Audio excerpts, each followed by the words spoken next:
आज जिन कॉन्सेप्ट पे बात करने वाले हैं वो है, पहला कि किसी भी ट्रेड में एंट्री के बाद, ऑप्शन बाइंग के बाद, स्विंग के बाद, किसी भी स्टॉक को आप खरीद रहे हैं, स्टॉक ऑप्शन में खरीद रहे हैं, इंडेक्स में ऑप्शंस को या फ्यूचर को ट्रेड कर रहे हैं, तो टारगेट को कैसे डिसाइड किया जाए, टारगेट को डिसाइड कैसे करते हैं। ठीक है। दूसरी बात, अगर आप बायर हैं, बायर का मतलब है ऑप्शन बायर हैं या स्विंग ट्रेडिंग करते हैं, वहाँ भी बायर हैं, तो बायर को प्रॉफिटेबल होने के लिए चाहिए मोमेंटम। मतलब अगर आपने ऑप्शन बाइंग किया और उसके बाद प्राइस 2 से 3 या 4 घंटे कंसोलिडेट कर गया, एक ही जगह रह गया, जहाँ पे था उसी के आसपास बहुत बड़ा मोमेंटम अप और डाउन साइड आपको देखने को नहीं मिला, तो आपके प्रीमियम मेल्ट हो जाते हैं और आप खुद ब खुद लॉस में चले जाते हैं। तो दूसरी बात ये कि मोमेंटम को कैसे पहचाना जाए, ये कैसे तय किया जाए कि जब हम लोग ऑप्शन बाइंग करने जा रहे हैं तो आज मोमेंटम मिलेगा ही मिलेगा, या फिर आज मोमेंटम की कोई ज़्यादा पॉसिबिलिटी नहीं है तो ऑप्शन बाइंग से दूर रहा जाए। देखिए, इंट्राडे के मंथली 22 ट्रेडिंग सेशंस मिलते हैं। ऑप्शन बायर के लिए उसमें 15 से 16 ट्रेडिंग सेशन अच्छे माने जाएंगे। 4 से 5 सेशंस ऐसे बिल्कुल होंगे जहां पर प्राइस बिल्कुल नॉट टू नॉट मोमेंटम किया होगा, पूरे सेशन में कोई मोमेंटम ही नहीं हुआ होगा। तो वो दिन अगर आप स्किप कर पाएं पहले से आइडेंटिफिकेशन करके, पहचान कर, ठीक है, तो वो चीज़ें आपको बहुत हेल्पफुल होगी।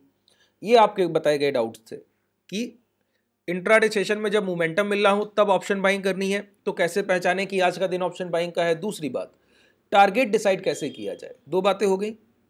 ये डाउट आपने पूछे थे। अच्छा, कैसे पूछे थे मैं बता देता हूँ। जो लोग और डाउट्स पूछना चाहते हैं, क्लास में कोई दिक्कत रह जाए कि आपको कोई कॉन्सेप्ट समझ में ना आए तो वो पूछना चाहते हैं, और जो भी डाउट मैं क्लियर कर रहा हूँ, इन कॉन्सेप्ट को मैं ट्रेड कराता हूँ तो उसके अपडेट लेना चाहते हैं, डिस्क्रिप्शन में टेलीग्राम ग्रुप और व्हाट्सअप ग्रुप का लिंक है, उसको आप ज्वाइन कर लेंगे। वहाँ पर आपको सारी अपडेट मिलती रहती हैं, कॉन्टैक्ट डिटेल भी वहीं आपको मिल जाता है। जो भी डाउट रह जाते हैं ट्रेडर हमसे वहीं पूछते हैं, तो मैं यहाँ पर आपके वो डाउट्स मेंशन करके क्लियर कर देता हूँ। तो जैसे कि आज का सेशन, दो आप लोगों को दिक्कत आ रही है मेजरली, क्या, टारगेट डिसाइड करने में, कि ट्रेड में एंट्री तो कर ली है, अब कब निकलना है ये कैसे डिसाइड करें। तो पहली चीज़ मैं आपको बताऊँ, देखिए, कहीं भी एंट्री के बाद पहली बात तो ये है, अगर आप एज अ बायर ट्रेड कर रहे हैं और हेजिंग नहीं कर रहे हैं तो सबसे छोटा आपका स्टॉप लॉस होना चाहिए। ठीक है, अगर हेजिंग कर रहे हैं तो एसएल की तो ज़रूरत ही नहीं है।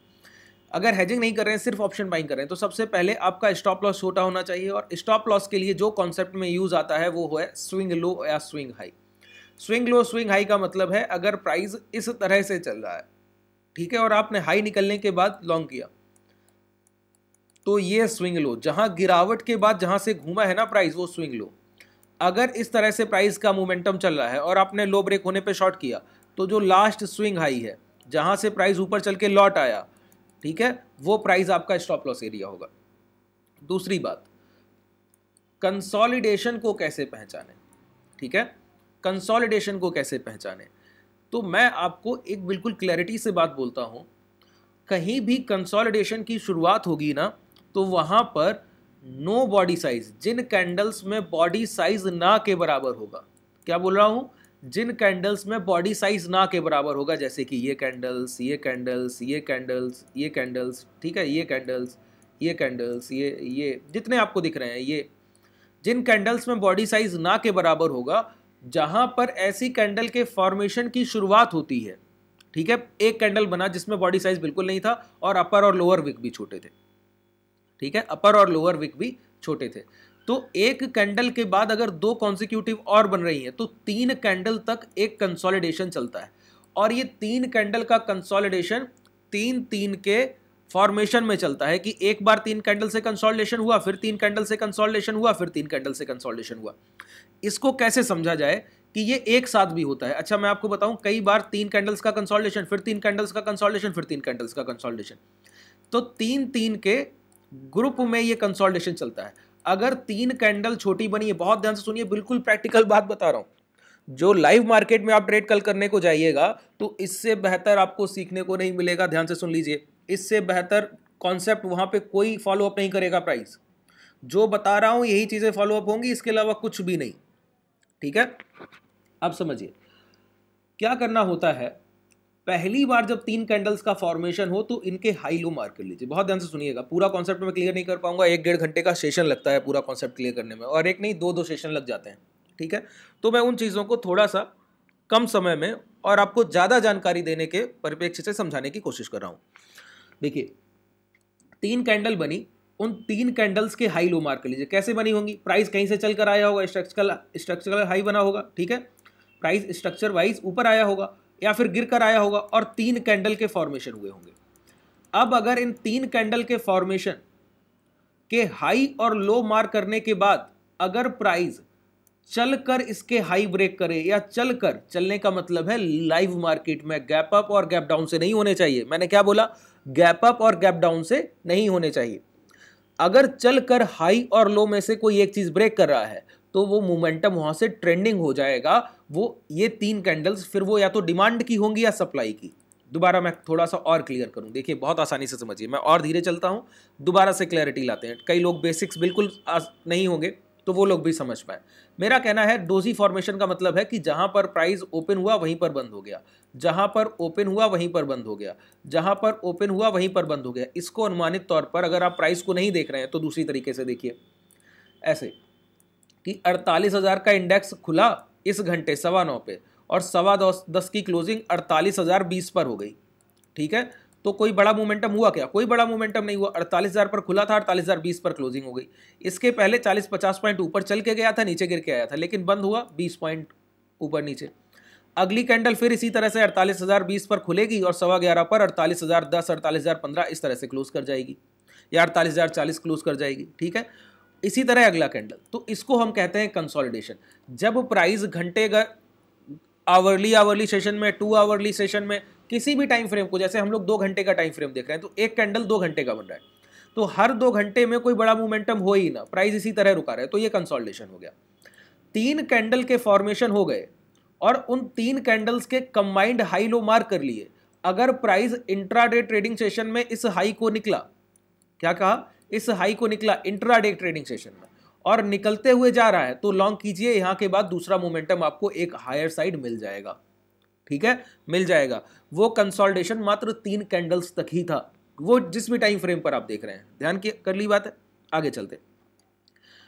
अगर आपको इन 3 कैंडल्स के बाद इंट्राडे में हाई लो, ये बहुत महत्वपूर्ण पॉइंट बता रहा हूं, यहां पर बहुत लोग कंफ्यूज हो जाते हैं, इसीलिए मैं दोबारा बता रहा था।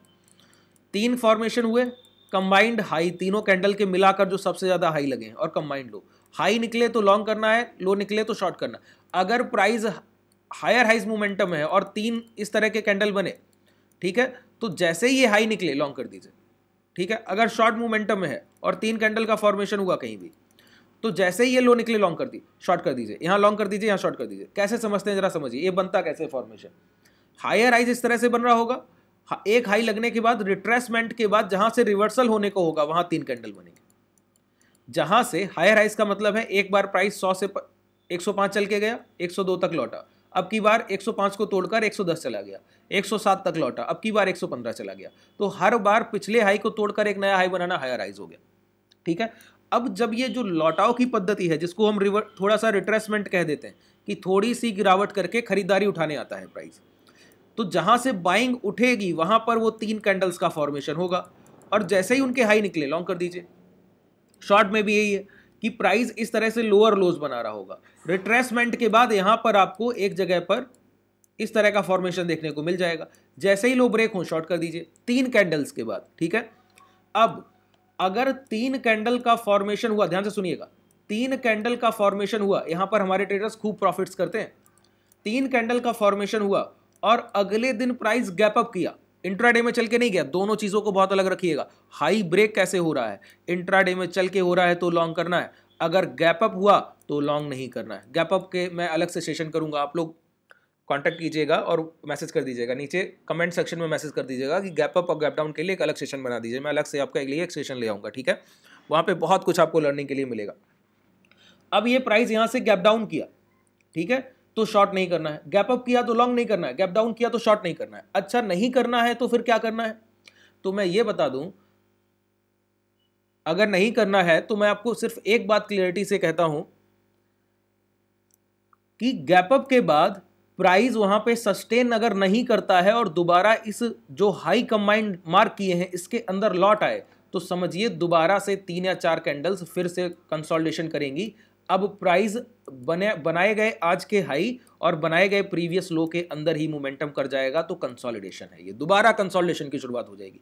3 कैंडल बनी है, अब 3 कैंडल फिर बनेंगी या उसके बाद फिर बनेंगी। इसीलिए मैंने कहा 3 कैंडल्स के झुंड में ये फॉर्मेशन कंसोलिडेशन बढ़ता हुआ जाता है कि 3 कैंडल बनी, अगले दिन गैप अप किया, फिर प्राइस या गैप डाउन किया, फिर इसी जोन के अंदर आ गया हाई लो के अंदर, फिर 3-4 कैंडल्स बनाया, फिर दोबारा निकला हाई लो के ऊपर गैप अप गैप डाउन करके, फिर 3-4 कैंडल्स बनाया। तो इस तरह ये कंसोलिडेशन जोन बड़ा हो जाता है। लेकिन 3 कैंडल्स का ही फॉर्मेशन हो रहा होगा, इससे ज्यादा नहीं होगा, ध्यान कीजिए। मैक्स 4 है, अधिक से अधिक 4 है, और 3 कैंडल्स के बल्क होते हैं। पहली बार बनेगा तो 3 कैंडल, अगर प्राइस लॉट कराया, समझिए थोड़ा सा आप लोगों के लिए ट्रिकी हो सकता है लेकिन बहुत प्रैक्टिकल कॉन्सेप्ट है। देखिए जब ट्रेडिंग कर रहे हैं तो ये छोटी छोटी चीज़ों को याद रखना होगा। गैप अप प्राइस किया और गैप अप करने के बाद इस हाई के अंदर लौट आया, गैप डाउन किया, इस लो के अंदर लौट आया, तो अब दोबारा से कंसोलिडेशन होगा। अब 4 कैंडल भी बन सकती हैं, लेकिन पहली बार 3 ही बनेगी, ठीक है। और जैसे ही प्राइस गैप अप किया और 1-1.5 घंटे सस्टेन कर गया, इस जोन के अंदर नहीं आया, तब ये हाई जो लगे हैं इनकी मार्किंग के बाद आप लॉन्ग करेंगे, ठीक है। छोटी छोटी सी चीज़ों को याद रखना है। अब मैं आपको समझा दूं ये कॉन्सेप्ट कहाँ पे कैसे यूज़ करना होता है। देखिए ये प्राइस हायर हाइस के फॉर्मेशन में आया, ये 3 कैंडल्स के डोजी फॉर्मेशन हुए, डोजी फॉर्मेशन के हाई लो मार्क कर लिए। प्राइस ने क्या किया, अगले दिन गैप अप किया और दोबारा लौट कर उसी जोन में आ गया। मैंने क्या कहा, कोई मोमेंटम नहीं होगा, अब 3 से 4 या 5 कैंडल जितनी भी बनेंगी दोबारा कंसोलिडेशन, ठीक है। तो आप देखिए दोबारा से कंसोलिडेशन। अगले दिन प्राइस क्या किया, इन 3 कैंडल्स के नीचे ओपन हुआ और नीचे तक चल के गया, क्लोज करने का आया इन 3 कैंडल्स के हाई लो के अंदर, फिर 3 कैंडल का कंसोलिडेशन, ठीक है। अब इन 3 कैंडल्स के हाई लो मार्क कर लीजिए। देखिए कितना परफेक्टली काम करता है, बस इस चीज को फील कीजिए, ठीक है, कितना परफेक्टली काम करता है। ये हाई मार्क कर लिया, ये लो मार्क कर लिया। ये नॉट पैटर्न का हालांकि फॉर्मेशन भी है, लेकिन नॉट पैटर्न जब एक कंसोलिडेशन जोन में बने तो उसकी रिलायबिलिटी उतनी हम लोग नहीं देते हैं। लेकिन जब इस तरह का फॉर्मेशन, 3 कैंडल का फॉर्मेशन, गैप अप चल कर नहीं गया, दोबारा उसी जोन में, कोई मतलब रह गया नहीं रह गया, फिर इसी जोन में 3 कैंडल्स के बाद लौट के, कोई मतलब रह गया, अब 3 कैंडल्स का फिर फॉर्मेशन। अब प्राइस देखिए अगले कैंडल ओपन होती है अगले दिन इसी जोन के अंदर और चल कर जाती है, इन 3 कैंडल्स के हाई को ब्रेक करती है। अब लॉन्ग कीजिए, अब प्राइस नहीं रुकेगा, अब आपकी प्रॉफिटेबिलिटी का टाइम है। अच्छा यही एरिया मैं क्या बोलता हूं, आप लोग सपोर्ट की बात करते हैं कि कोई स्ट्रॉन्ग सपोर्ट बता दीजिए कि जहां से प्राइस अगर पहली बार अनटेस्टेड जोन उसको कहते हैं, कि जहां से प्राइस अभी अभी उठकर गया दोबारा लौट के आए तो अनटेस्टेड जोन है, पहली बार टच करे तो वो कभी टूटे ही ना, वहां से मोमेंटम मिलता ही मिलता है, ऐसा जोन है। तो 3 कैंडल का फॉर्मेशन जो बनता है इनके हाई लो के बाद, अगर प्राइस कॉस्ट पे ओपन होके ट्रेंडिंग मोमेंटम दे जाए, लौट कर उसी जोन को टच करेगा तो बहुत बड़ी डिमांड उठाता है, ध्यान रखिए इस बात को, ठीक है। ये बहुत बेहतरीन सपोर्ट की तरह काम करता है। तो देखिए यहाँ डिमांड मिली, दोबारा प्राइस ने इसी जोन को टेस्ट किया, देखिए इन्हीं 3 कैंडल्स के कंसोलिडेशन जोन को, अब ये दोबारा डिमांड मिली, ठीक है। अब फिर दिखाता हूं, एक बार और टेस्ट किया, अब फिर डिमांड मिली, बात क्लियर हुई। तो इस तरह के जब आप मोमेंटम को ट्रेड करें, आइए फिर दिखाऊं एक बार से कितना ही फर्क पड़ेगा सर। आइए ये 3 कैंडल का फॉर्मेशन, हाई लो इन 3 कैंडल्स के मार्क कर लिए, 1 2 3। देखिए अगले दिन प्राइस गैप अप करके इसी जोन के अंदर क्लोज करने आया। मैंने कहा कोई मोमेंटम नहीं मिलेगा, प्राइस कंसोलिडेशन ही करेगा। कंसोलिडेशन किया, देखिए ब्रेकआउट किया, ब्रेकआउट फेलियर हो गया, ब्रेकडाउन किया, ब्रेकडाउन फेलियर हो गया।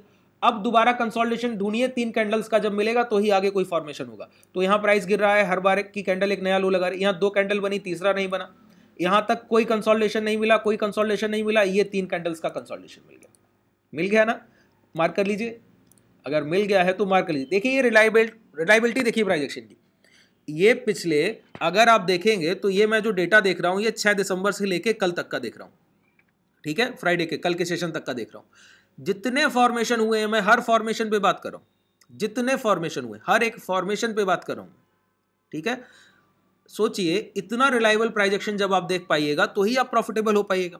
और ये कितनी महीन चीजें हैं, अगर बात की जाए, अगर मैं इसको बहुत मुश्किल करके आपको सिखाना चाहूं तो मैं इसको ऐसे सिखाऊंगा कि आपको लगे कि क्या ही ये बहुत अफलातून कॉन्सेप्ट बता रहे हैं, लेकिन ऐसी कोई चीज़ नहीं है। प्राइस एक्शन बिल्कुल लॉजिकल है। 3 कैंडल्स अगर एक जगह पर फॉर्मेशन हो रही है, वहाँ पर डिमांड क्रिएट हुई है, और 3 कैंडल्स के ही फॉर्मेशन में डिमांड अगर क्रिएट हो गई तो 3 घंटे या 3 6 घंटे 2-2 घंटे की खरीदारी, या 3 घंटे का फॉर्मेशन तो 9 घंटे, 4 घंटे का फॉर्मेशन तो 12 घंटे में, जितने आवर्स में वो बाइंग उठ रही है, आप इंट्राडे में 2 और 5 मिनट के टाइम फ्रेम को ट्रेड करेंगे, बिल्कुल यही कॉन्सेप्ट मिलेंगे, इसके अलावा कुछ नहीं। ठीक है, बिल्कुल क्लियर बोलता हूं। अब देखिए यहां पे प्राइस, ये देखिए अगले दिन ओपन हुआ तो इस जोन के अंदर ओपन होके गया ना, इस जोन के अंदर, तो देखिए हाई लगाया, रिटेस्ट किया, और देखिए रिटेस्ट के बाद 47,900 के बाद क्या टारगेट दे दिया, 48,630 के आसपास टारगेट दे दिया। तो इस तरह के 500-600-700 पॉइंट के मोमेंटम यहां पे देखेंगे तो ये मोमेंटम, इस तरह से जब आप ऑप्शन बाइंग करेंगे तो आप पाएंगे कि लॉसेस नहीं होंगे। ठीक है, और स्टॉप लॉस के लिए मैंने पहले बता दिया, यहां लॉन्ग कर रहे हैं एसएल स्विंग लो। ठीक है, यहां लॉन्ग कर रहे हैं, यहां लॉन्ग किया SL swing low, swing low के नीचे स्टॉप लॉस डाल दीजिए। इतना छोटा एसएल है, इतना बड़ा टारगेट है, इतना छोटा एसएल है, इतना बड़ा टारगेट है। सोचिए 1:3, 1:4 रिस्क रिवार्ड ट्रेडर्स ले रहे हैं हमारे। ठीक है, तो इस तरह से जब आप ट्रेडिंग करेंगे तब आप प्रॉफिटेबल होंगे। जो जो कॉन्सेप्ट मैं आपको सिखाता हूं, एक एक कॉन्सेप्ट प्रैक्टिकल मार्केट में रिलायबिलिटी रखता है। आप जाके हिस्टोरिकल चेक मत कीजिए, मैं तो आप लोग बोलते हैं तो मैं इतना चेक करा देता हूं, नहीं तो मैं बता के बस छोड़ दूं।